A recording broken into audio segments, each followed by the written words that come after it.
Brother of the Third Degree, The Secret Mystery Novel by Will Garver. Chapter 7. Member of the Fifth Degree. The card I had received from the Madame read Monsieur Raymond, Rue Notre-Dame-des-Champs, and then several lines of writing in what I took to be Sanskrit. While not a Sanskrit scholar, I knew the alphabet and simple word combinations, but this writing I was unable to decipher. Repairing promptly on time to the address given, I was met at the door of an unpretentious residence by a small, nervous-looking man with a black, pointed beard and well-waxed mustache.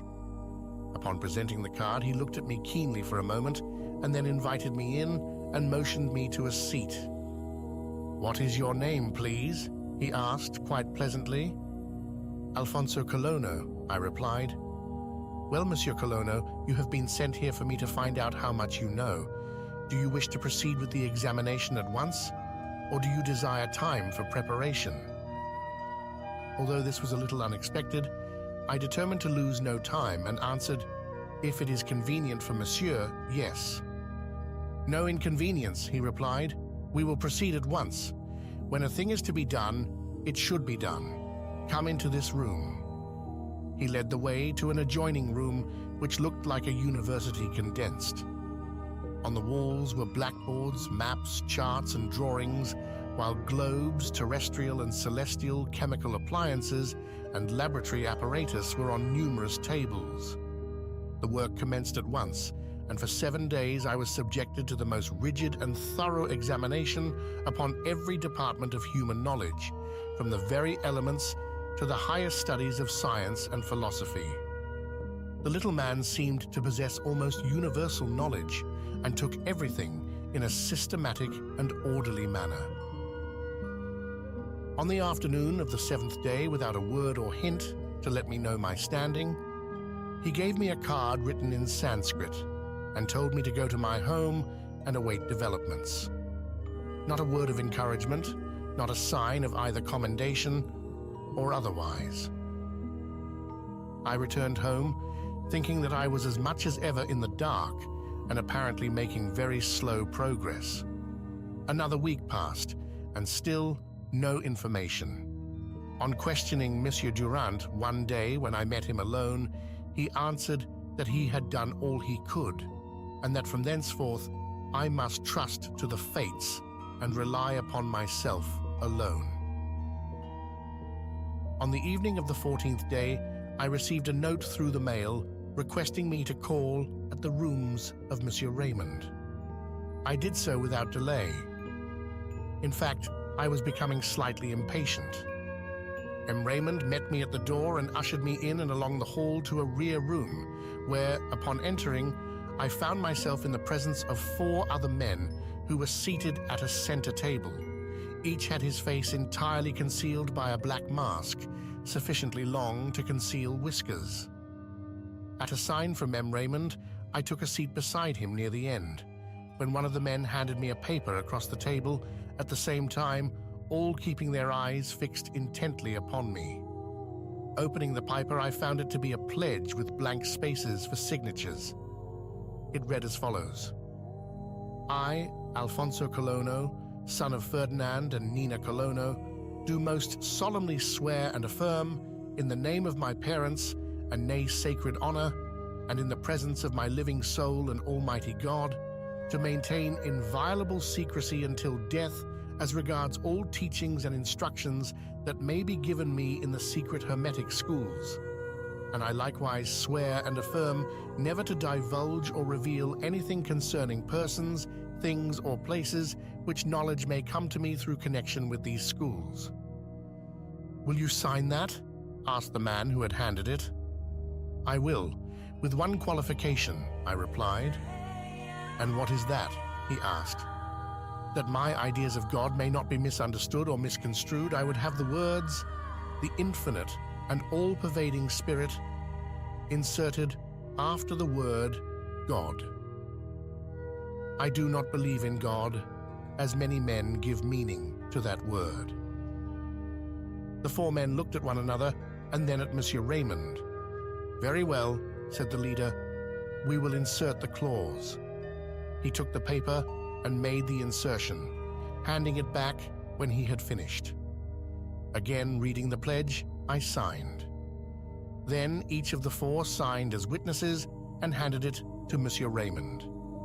As the latter signed, I noticed that each had put a different and peculiar mark after his signature. "Now, Monsieur Colono," said the spokesman as he took the paper, "you are an accepted member of the 5th degree of the 4th degree. The 4th degree has 7 sub-degrees. You were born in the 3rd sub and have for 8 years been unconsciously a member of the 4th.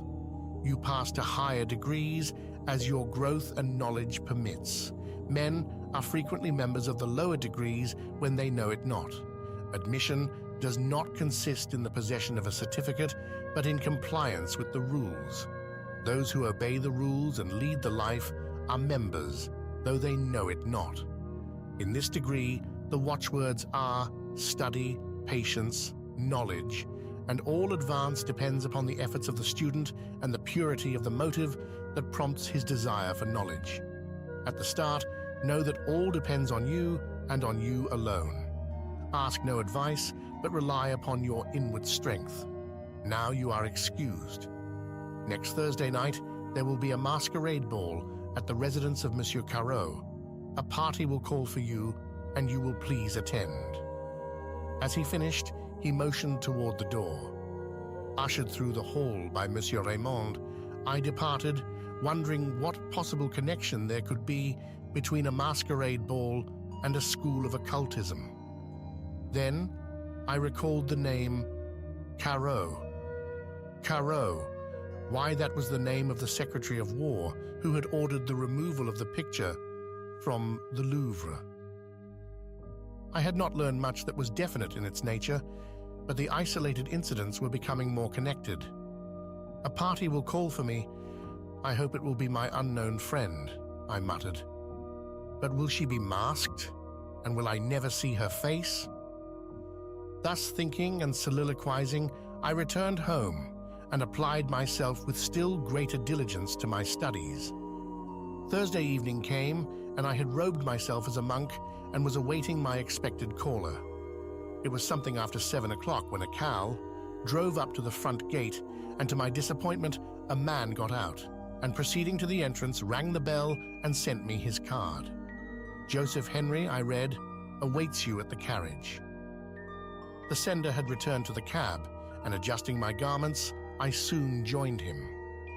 Where the Carreau mansion was, I had not as yet learned, but the carriage started directly toward the center of the city. "Have you the card given you by Monsieur Raymond?" asked my companion in pure English.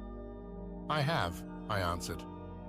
"Then it will not be necessary for me to accompany you, and as I have some other very important business to attend to, I will give you my carriage and leave you to proceed alone." Before I could answer, he continued, "When you arrive at the ballroom entrance, present your card, and when admitted, answer all questions that may be asked and obey all commands that may be given." "I shall do as you have instructed," I answered, at the same time thinking this was a strange proceeding for obtaining entrance into a ballroom. As the stranger vouchsafed no further remarks, we drove on in silence until we reached the Madeleine, when he got out of the carriage, which immediately turned about and proceeded rapidly away. Along the brilliantly lighted thoroughfares, the sidewalks of which were thronged with crowds of gay and careless people, the driver hurried until we came to a boulevard less brilliantly lighted. We continued along this at a rapid pace for about 30 minutes when we drove up to a gate in front of a brilliantly lighted residence some distance from Tyne Street. After a brief stop, we passed through and drove up to the front portico. As I got out of my carriage, a veiled woman in black left a cab just in front of mine. Seeing me, she turned as though about to speak, when a tall, cloaked figure passed between us, and I heard the words, 4 plus 3. The woman immediately turned and hastened up the steps, while the man disappeared around a pedestal.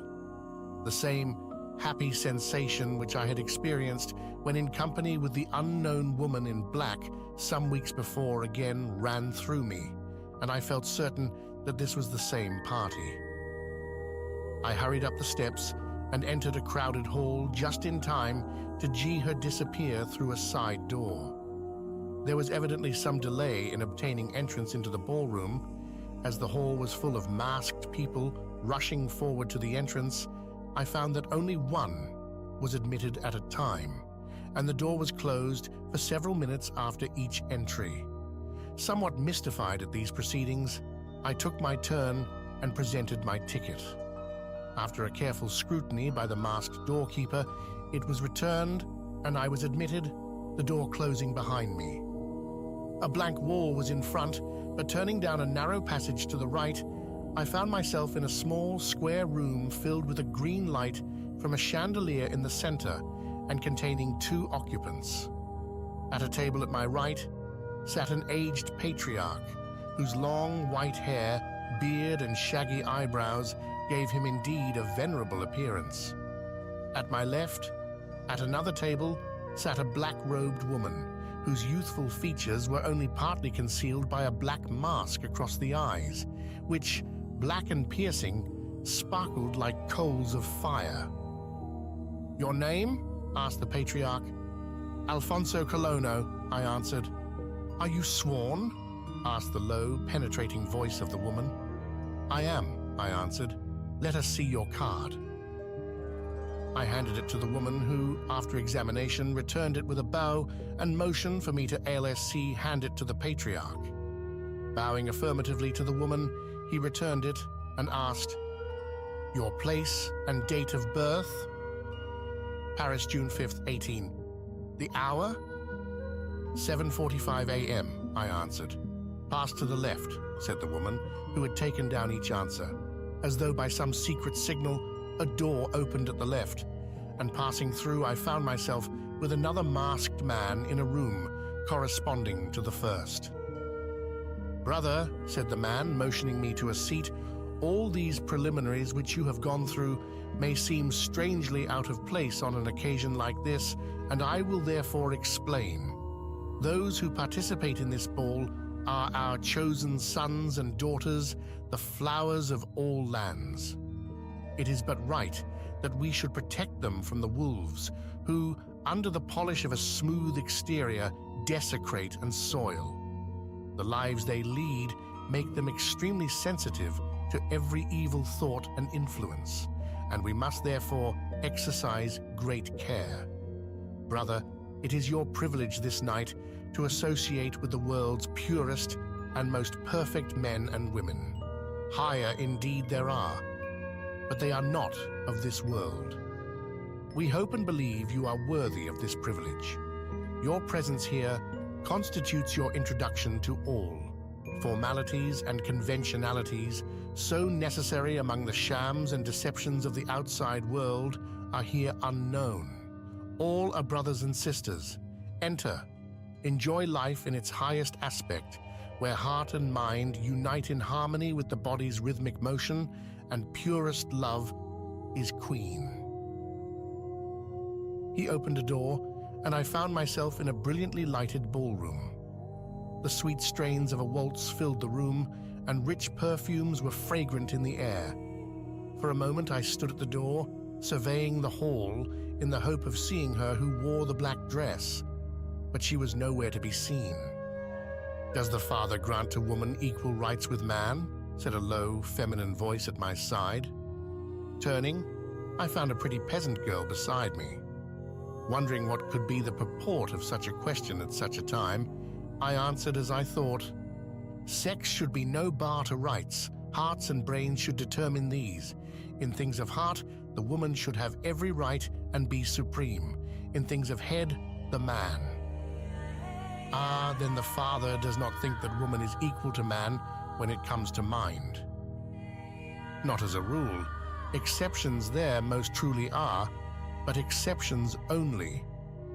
"Well, Father cannot consider the dance a thing of mind, so I ask him to join me in the waltz."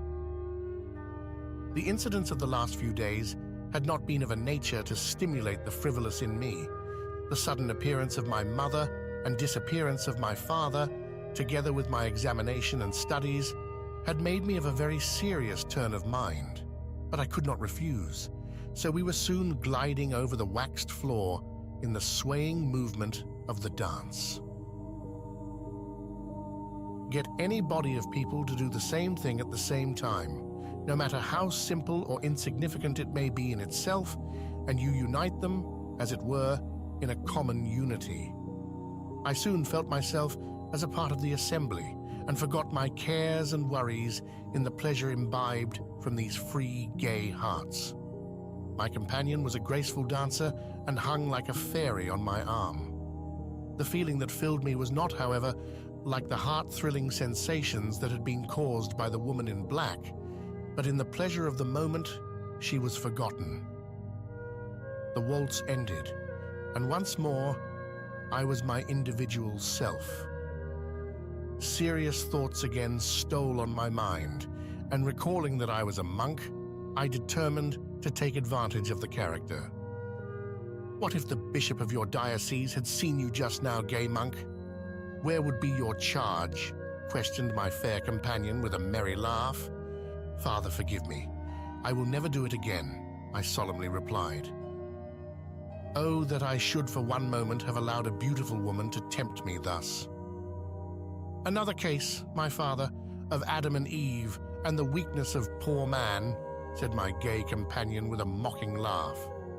Yes, the devil subtly tempts us under the guise of beauty, I answered, preserving my character with all its dignity. But my father, where would Adam's children be today had it not been thus? Poor imbeciles, blind fools without mind or sense, innocent but devoid of knowledge. Blessed be Eve, who tempted man to eat of the tree which bringeth wisdom, said my hitherto simple peasant girl, becoming serious. With subtle sophistries thou triest to defend thy erring mother. Beware of heresy, my child. Heresy? Do not the scriptures themselves so say? Did she not tempt him to eat of the tree that bringeth a knowledge of good and evil and makes men as gods? Who can criticize so high and noble an aspiration? Child, confess thy sins before God's wrath shall damn thee, I said, wondering if all here were like her. God has no wrath. The scriptures say that God is love. Child, who taught thee thus to misconstrue the sacred words of scripture? Misconstrue? For 2,000 years monks like thee with biased minds have perverted truth and filled men's minds with errors. And dost thou now thus question me? Her eyes sparkled with the fire of enthusiasm and indignation. Evidently her whole soul was in the argument. Things were getting interesting. I was about to be cornered, but I must maintain my part, so I answered. For this men are themselves to blame, not us. We veil in forms and under symbols the sacred truths, and men, not using reason, take the shell and lose the kernel, feed on husks and see not the corn. But why not teach the plain pure truth? Why thus deceive by forms? It must be so. To cast our pearls before swine, to trample under feet, would be but waste and loss of time and woefully indiscreet. Ah, does the Father hint at occultism in the Church of Rome? Hush! Talk not so loud. The walls have ears. What knowest thou of occultism? A thumb's length, she answered quickly and mystically, and as I answered not, she looked surprised. Evidently I was caught. There were passwords here. Ah, I comprehend, she said. Come with me, and I will show you what we know. Now deeply interested and wondering what was next, I followed. I now noticed that a series of doors lined the hall on each side. Leading the way across to the left, she knocked upon one of these 4 times. It was immediately opened, and we entered. The sides of the room were surrounded by shelves full of books, and the green walls had a frieze of mystic symbols. At a number of tables were groups of men and women, apparently engaged in study. These groups were invariably 6 in number, with a 7th who was evidently a teacher.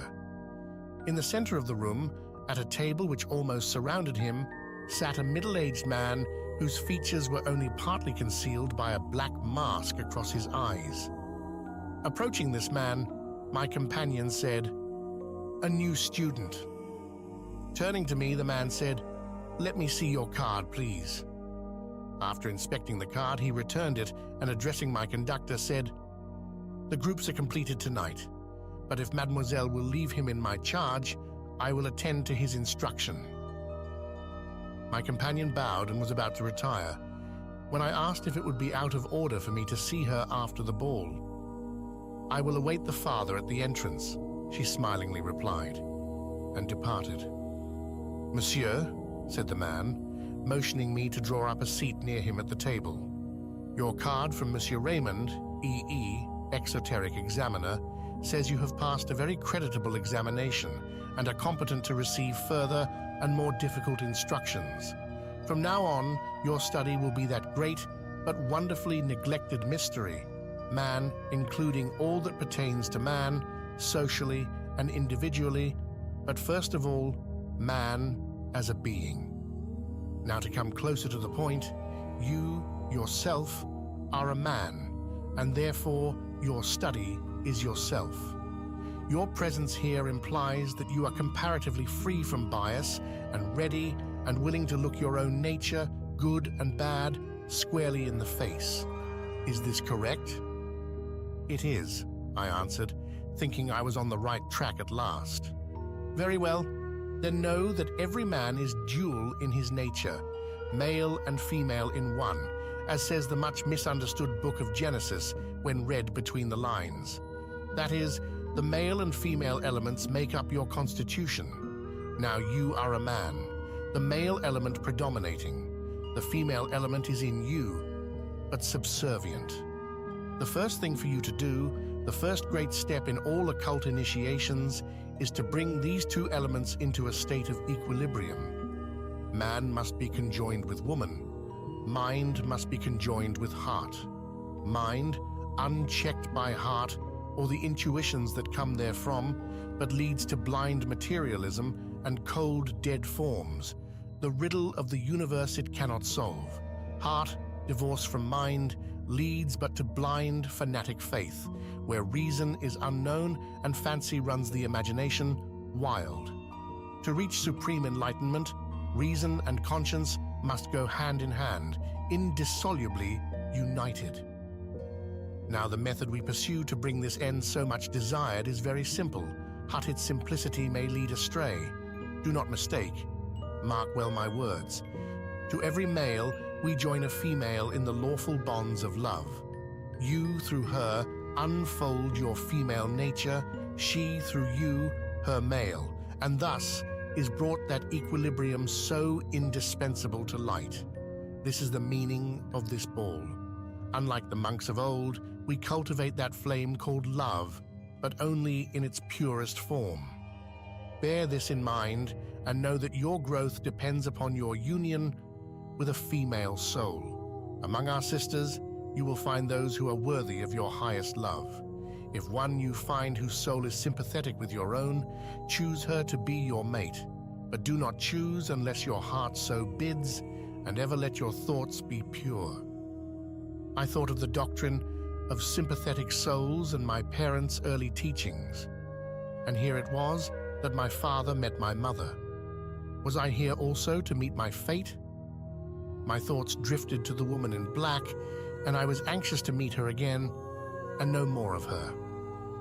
Now, continued my teacher, we will consider the signs, veiled words, and allegories of the mystics, in particular those of Hermes Trismegistus, Paracelsus, Jacob Boehme, Eliphas Levi, and the much misrepresented and little understood Madame Blavatsky. You are supposed to be somewhat familiar with the published works of these teachers, but only the few find the hidden teachings in their books. Now followed 2 hours of instruction upon the doctrines of these teachers, and for the first time the veil commenced to be pulled aside. The works of these great mystics had been in my father's library, and we had often studied them together. But while Father had often hinted at the esoteric meaning of many parts of these books, he had never divulged it, saying I must learn it in the regular way. Now it appeared the opportunity had come. All this time, each group had carried on its studies in low, subdued tones, and my instructor spoke in like manner. Suddenly, a single chord of music vibrated through the room, and all study ceased. The time has come for unmasking and the after-converse, said my teacher. We meet every week, but in order to avoid undesired attention, alternately at the home of another member. In the meantime, prosecute your studies. Obtain the works of these writers at Emcalios, being careful to get only those which have a peculiar mark on the page, and then dwell long and earnestly upon the italics. We were now in the hall which, masks being removed, was thronged with beautiful, refined, and intelligent-looking women and handsome and serious-looking men. No introductions were necessary, as the man at the entrance had said, your presence being sufficient. I now found myself in society as it should be, where men and women were true brothers and sisters, and mind and heart dwelt upon the loftiest aspirations and the most profound questions. And what was my surprise and pleasure, here was Camille and many of my social friends. They all crowded around, congratulating me upon my advance. You now see, said Camille, smiling, that a woman can keep a secret if she chooses, but from now on, we can talk a little more freely. But where are Monsieur and Madame Durand? I asked. They are not members of this section. They belong to a still higher degree, I believe, she answered. A curly-headed Frenchman now claimed her attention, and I turned to seek my peasant sister. As I was vainly searching to find her, the veiled woman in black came out of a side door just as I was passing. That same thrill of pleasure ran through my frame, the same panting breath. Now is my time, I thought. I must speak to her. Mademoiselle, I said, we meet again. She turned, but even under her veil, her face was masked. Have we ever met before? She asked in English. The voice was not the same, but perhaps this was because of language. Before she had spoken in French, in which language I had addressed her, and which she therefore understood. Does not Mademoiselle remember the carriage drive? I asked, still persisting in using French. What carriage drive? She replied, equally persistent in English. I recalled my pledge of secrecy and was hesitating whether or not I could speak more fully when we reached another door, and with a low bow that meant dismissal, she left me. What meant this cold reception? Her actions were unlike the others. She did not even deign to speak as friend. Could my heart have made mistake? No, it must be her. I felt her absence. Now I noticed that a number of people were still masked. In the hope of extending my acquaintance, I was about to address one of these when I was surrounded by a group and carried into a discussion on medicine. Another hour passed in most interesting conversation when a small white hand was placed upon my shoulder, and looking up, I saw my peasant sister, but she was still masked. I am about to leave, my reverend father, she said with a mocking smile, and will bid you good night. May I not act as escort? I asked, rising and accompanying her toward the door. With pleasure, if you so desire, she answered, and together we passed the entrance. The two inner guards were gone, but the doorkeeper was still on duty. If you go with me, you must grant one request, said my companion as we descended the steps. It is already granted. What is it? I replied. That I see you home in my carriage, she answered to my surprise. Why, this is not leap year, I ventured, half protestingly. Never mind, no jokes. My request is granted. Very well, if you insist, I answered, as we entered her carriage and were quickly driven toward my home. As we drove up in front of the Durand mansion, a most interesting conversation ceased, and as the carriage stopped, I got out and thanked her for her kindness in taking me to my teacher and thus escorting me home. In reply, she said, "Had you persisted in the dance, sober monk, you would not have had the opportunity again for a long time. You stood your first and unsuspected test well and chose the serious and not the frivolous. I congratulate." Well, dear sister, I thank you and bid you good night, hoping soon to meet you again when I may see your face. Why do you and the other few thus hide your faces with masks? There are those who deem it best to hide their identity even from their brothers. As you advance, you will no doubt know the reason why. Goodbye. I thought I detected a change in her voice, and strange to say, that never-to-be-forgotten thrill ran through my frame and a joyous pleasure filled my heart. But she was gone. What did it mean? Was my dream of sympathetic souls naught but a dream? Did I have two loves? Thus pondering, I sought my room.